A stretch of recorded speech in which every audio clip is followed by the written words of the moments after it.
Assalamu alaikum, grade 9 students. Welcome back to e-learning. I hope you're enjoying your adventure at ASCS.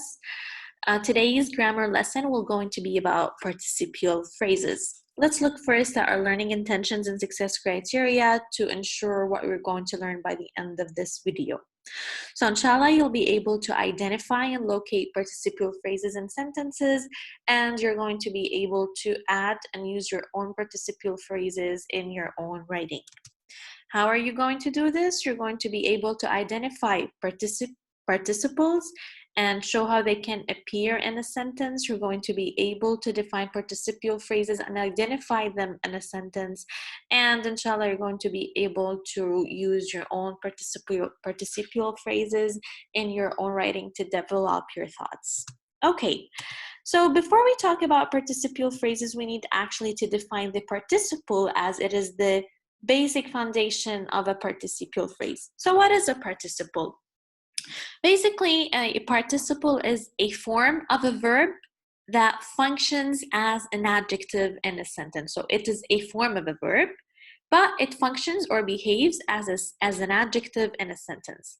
We have two types or two kinds of participles, where in the present tense, the participle always ends with ing, and where in the past tense, the participle almost ends with ed most of the time, or a past participle form of an irregular verb could have appeared, such as written, frozen, or broken. Why are we talking about present and past tense? Because we said that the participle is a form of the verb.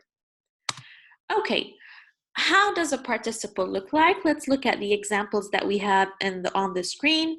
The first example says, leaping the fence, the cat surprised me. We need to keep in mind the 4 criteria of the participle in order to be able to identify it in the sentence.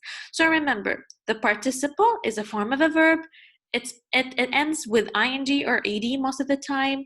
It behaves like an adjective or behaves as an adjective in a sentence, and it modifies a noun or a pronoun, because we know an adjective is a word that describes a noun or a pronoun. So leaping the fence, the cat surprised me. Let's look at leaping. It is a form of a verb, and it ends with ing.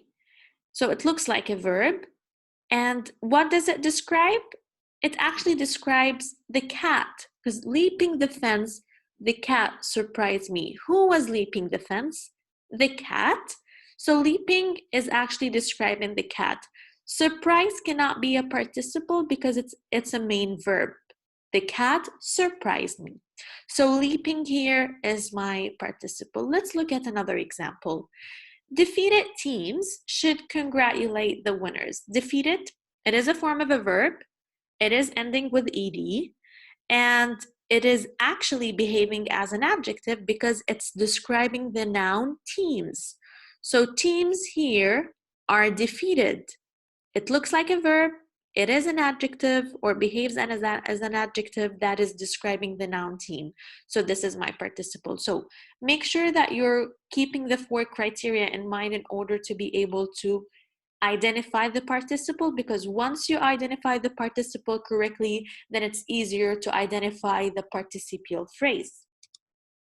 So what is a participial phrase?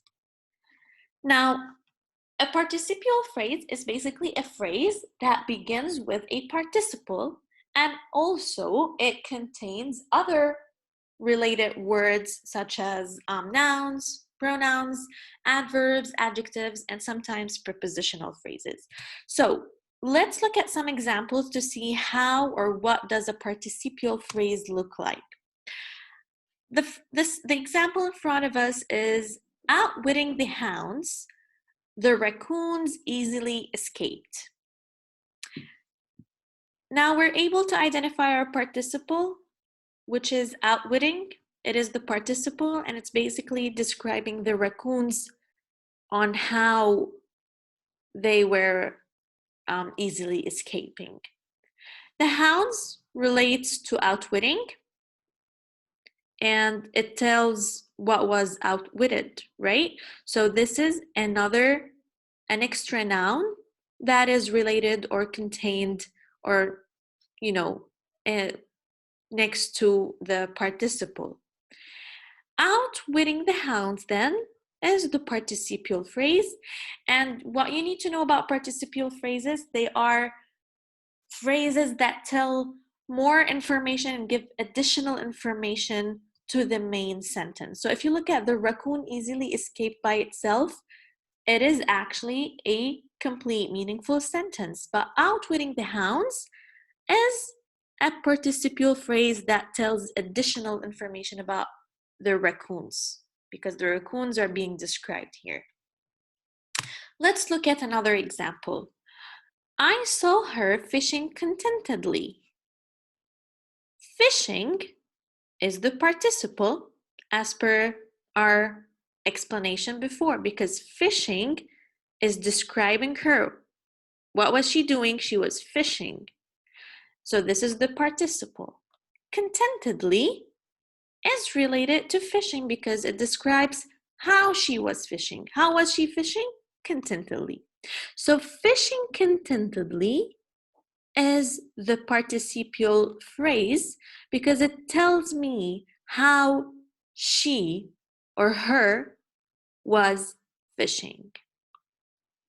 Now, we usually, as you notice in the examples that we showed you, the punctuation that is used with participial phrases is a comma. Sentences which begin with a participial phrase should always have a comma at the end of that phrase to separate it from the main sentence. So, widely cheering for the team, comma, we celebrated the victory. All right, your assignment, you need to write a paragraph summarizing Rosa Parks' biography. This was our reading in week 1. And in this paragraph, you need to be using participles and participial phrases. You can use Microsoft Word Office to type your paragraph and send it or turn it into Edmodo. Of course, we're going to share with you the rubric of how your work should be submitted in order for you to know how we're going to assess your work. Thank you very much.